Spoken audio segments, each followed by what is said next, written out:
Love island show மாதிரியே இப்போது இங்கே தமிழ்நாட்டில் ஒரு ஷோவை நடத்திட்டுருக்காங்க. ஸோ செகண்ட் லவ் ஷோ மூலயமா நிறைய தீய விஷயங்கள் வந்து பரவிட்டுருக்கு. இதெல்லாம் ஒரு ஷோவா நிறுத்துங்கன்னு சொன்னது மட்டும் இல்லாமல் இதையும் தாண்டி ஒரு சில விஷயங்களை மூத்த பத்திரிக்கையாளர் நண்பர்கள் அண்டு அதே ஷோவில் இருந்த வெங்கீதை அவங்க எல்லாருமே சொல்லியிருக்காங்க. ஸோ வெக்கே என்னெல்லாம் சொல்லியிருக்காரு அண்டு மூத்த பத்திரிக்கையாளர் நண்பர்கள்லாம் என்ன சொல்லியிருக்காங்க, ஆடியன்ஸோடைய மைண்ட் செட் என்னன்ற எல்லாத்தையும் தொடர்ந்து வீடியோவில் பார்க்கலாம். அதுக்கு முன்னாடி இது வரைக்கும் யாரெல்லாம் நம்ம சொன்ன சமூகம் சேனலை சப்ஸ்கிரைப் பண்ணலையோ அவங்க எல்லாரும் மறக்காமல் சப்ஸ்கிரைப் பண்ணிவிடுங்க. கூடவே பக்கத்தில் இருக்க பெல் ஐக்கனையும் மறக்காமல் ப்ரெஸ் பண்ணிவிடுங்க. லவ் ஐஸ்லாண்ட் இந்த ஷோவை பார்த்தவங்களுக்கு கண்டிப்பாக இந்த செகண்ட் லவ் ஷோ புரிஞ்சிருக்கும். ஆனால் ஃபர்ஸ்ட் டைமாக பார்க்குறவங்களுக்கு என்னடா இது பிபி மாதிரியே இருக்குது, மினி பிபியா 30 நாள் அப்படின்ற மாதிரியான கேள்விகள்லாம் வந்துட்டு இருந்த நிலையில் யாருக்கு யார் பிடிச்சிருக்கு, யார் கூட பேர் ஆவாங்க, ஒருத்தனுக்கு ஒருத்தியா அப்படியெல்லாம் யோசிச்சா இல்லை இங்கே இருக்கிறவங்க கூட யார் கூட கம்ஃபர்டபுளாக இருக்குது, யார் கூட டேட் பண்ணால் கரெக்டாக இருக்கும், யார் நம்ம லைஃப் பார்ட்னராக வந்தால் நல்லாயிருக்கும், இது எல்லாத்தையுமே 30 நாளைக்குள்ளே வந்து முடிவு பண்ணணுமா. அதுதான் இந்த ஷோவுடைய கான்செப்ட். ஸோ நிறைய பேர் வந்து இவங்க என்ன மைண்ட் செட்டோடு வந்திருக்காங்கன்னா, கண்டென்ட் நம்ம கொடுக்கணும் அப்படின்ற மைண்ட் செட்டோடு வந்திருக்காங்க. ரொம்ப நல்லா தெரியுது. ஏன்னா ஆல்ரெடி அடிப்பட்டவங்க சடனாக ஒரு 30 நாள் எல்லாரும் ஒன்று கூடி ஒரே இடத்துல இருக்கும் போது லவ் வர வச்சு அது எப்படி வாழ்க்கைக்கே கரெக்டாக இருக்கும்? கண்டிப்பாக வாழ்க்கைக்கு கரெக்டாக இருக்காது. நட்பு ரீதியாக வேணால் அவங்க வந்து பழகிக்கலாமே தவிர அவங்க லைஃப் பார்ட்னர் ஆவாங்கன்றது மிகப்பெரிய கேள்வி தான். இதை தான் வந்து மூத்த பத்திரிக்கையாளர் நண்பர் என்ன சொல்லியிருக்காருன்னா, 3 ஆணுக்கு ஒரு பெண்ணு, இது என்ன ஒரு கேவலமான ஷோ.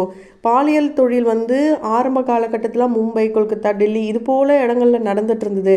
ஆனால் இந்தியாவில் வந்து இப்போ முதல் முறையாக தமிழ்நாட்டில் இந்த மாதிரி ஷோ மூலயமா நாடே பார்க்குற அளவுக்கு நடந்துகிட்ருக்கு.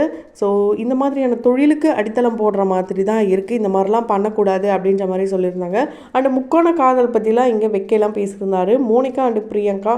ஸோ இது வந்து ரொம்பவே வந்து சென்சிட்டிவான விஷயம். காதல் அப்படின்னாலே ரொம்பவே சென்சிட்டிவ். இது வந்து எப்போ யார் மேலே எப்படி வரும்னே சொல்ல முடியாது. அந்த மாதிரி தான் இங்கே இவருக்கு வந்திருக்கு. வெக்கையை பொறுத்த வரைக்கும் அவருடைய மனசில் இருந்த சில விஷயங்கள் எண்ணங்கள் எல்லாத்தையுமே இப்போ ரீசெண்டாக நடந்த QA செஷன் மூலிமா சொல்லியிருக்காரு. அப்போ வந்து ஆடியன்ஸும் நிறைய கேள்விகள்லாம் கேட்டிருந்தாங்க. ஸோ வெக்கே என்ன பண்ணாருன்னா, செகண்ட் லவ்வுக்கு இன்னும் எனக்கு ரொம்ப நாள் இருக்குது, ரொம்ப தூரம் இருக்குது, அதை நான் இன்னும் தேடிட்டே தான் இருக்கேன், இன்னும் எனக்கு செட் ஆகலை அப்படின்னு சொல்லியிருக்காரு. ஏன் நீங்கள் ரொம்பவே கன்ஃபியூஷனாகவே இருந்தீங்க அந்த ஷோவில், ஏன் ரொம்பவே வந்து எதுக்கு இப்படி இருந்தீங்க, உங்களுடைய ஃபோக்கஸ் இதுதான் அப்படின்றத மைண்டில் ஏற்றிட்டு தானே எப்படியோ போயிருப்பீங்க, அதை தாண்டி நீங்கள் ஏன் அந்த வந்து கேமை வந்து ஃபுல் ஃபோக்கஸ்டாக விளையாடலை அந்த மாதிரிலாம் சொல்லியிருந்தாங்க. ஆமாம், நான் கொஞ்சம் கன்ஃபியூஷனாக தான் இருந்தேன். இந்த கேமிங்கில் ரிலேஷன்ஷிப்லாம் வந்து எப்படி, குறிப்பாக இந்த 30 நாளில் ரொம்பவே குறுகிய டைமு, இதில் எப்படி வந்து செகண்ட் லவ்லாம் செட் ஆகும், அந்த மாதிரி எனக்கு எதுவும் செட் ஆகாது, ஆல்ரெடி நான் ஒன்றுத்தில் அடிபட்டுட்டேன்னும் போது திரும்ப எப்படி நம்ப முடியும், இது எனக்கு செட் ஆகாது அப்படின்னு இவர் சொல்லியிருக்காரு. இப்போ இந்த இடத்துல நம்ம ஒரு கேள்வி கேட்கலாம், செட் ஆகாதுன்னு தெரியுதுல, அப்புறம் எதுக்கு இந்த மாதிரி ஒரு ஷோவில் நீங்கள் வந்து கலந்துக்கணுன்ற கேள்வி கண்டிப்பாக பல பேருக்கும் இருக்கும். ஸோ நிறைய பேர் வந்து இந்த ஷோவை அவங்களுடைய மணி ஏர்னிங்காக கூட இருக்கலாம். அண்டு டிஆர்பி நம்ம சேனல் அடுத்த லெவல் போகணும் அப்படின்ற அளவுக்கு சேனலும் யோசித்து மினி பிக் பாஸ் மாதிரி இதை நடத்தலாம். ஸோ எல்லாமே இங்கே டிஆர்பி, ரெவன்யூ இது எல்லாமே தாங்க, கண்டென்ட்டு தான், எல்லாமே கண்டென்ட்டு தான். அதை தாண்டி ரியல் லைஃப்பில் சேர்ந்தவங்கன்னு பார்த்திங்கன்னா பிபியிலேருந்தே ஒரு குறுகிய கொஞ்சம் பேர் தான். லவ்வுன்னு பார்த்தா அது நிறைய எக்கச்சக்கமாக இருக்குது.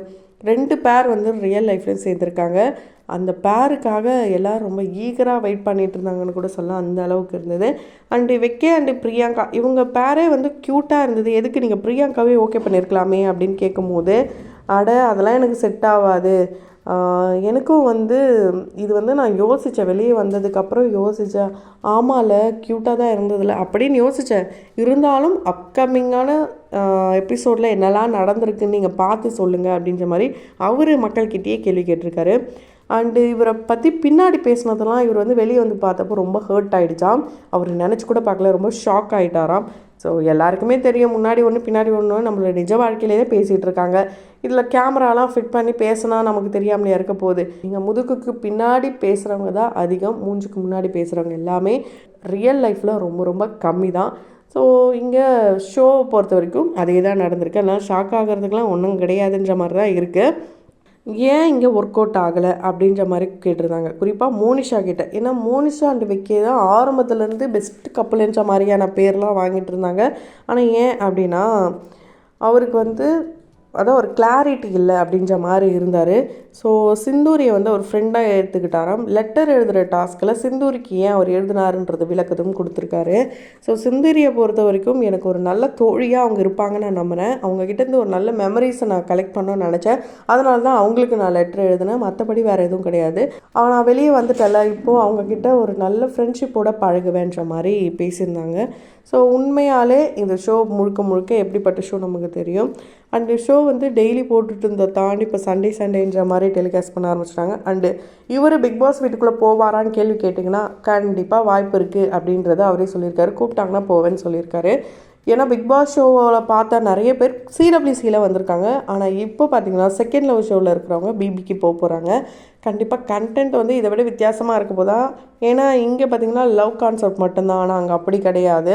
அதை தாண்டி அவங்க யாருன்றதை ப்ரூவ் பண்ணணும். அந்த மாதிரியான கான்செப்ட்லாம் இருக்குது. அதெல்லாம் வந்து எந்த அளவுக்கு நடக்க போகுதுன்றதை பொறுத்து இருந்து தான் பார்க்கணும். ஃபர்ஸ்ட் டைமாக இவரை பார்க்குறவங்க நிறைய பேர் யோசிக்கிற ஒரே விஷயம், இவர் என்ன பெசன்ட் ரவி மாதிரியே இருக்காருன்ற மாதிரியான கேள்விகளாக வந்த நிலையில் எனக்கு கூட அது மாதிரி தான் தோணுச்சு. ஆனால் அவர் வேறு இவர் வேறு. ஸோ விக்கியை பொறுத்த வரைக்கும் ரொம்ப ரொம்ப டீசெண்டான காய் அப்படின்ற மாதிரி சொல்கிறாங்க. நல்ல பொண்ணு, நல்ல பையன். அண்டு ரியல் லைஃப்பில் அவருக்கு ஒரு செகண்ட் லவ் அமைதுன்ற பட்சத்தில் கண்டிப்பாக ரொம்ப ரொம்ப லக்கியான பொண்ணு அந்த பொண்ணாக தான் இருக்குன்ற மாதிரி பல பேரும் கமெண்ட் பண்ணிட்டு வராங்க. இதை பற்றி நீங்கள் என்ன நினைக்கிறீங்க? உங்களுடைய கருத்துக்கள் என்ன அப்படின்றத கமெண்ட் பாக்ஸில் மறக்காமல் கமெண்ட் பண்ணுங்கள். தொடர்ந்து வீடியோஸ்லாம் பார்க்கணும்னு நினச்சிங்க உடனே சேனலை சப்ஸ்கிரைப் பண்ணிவிடுங்க. பக்கத்தில் இருக்க பெல் ஐக்கனையும் மறக்காமல் ப்ரெஸ் பண்ணிவிடுங்க.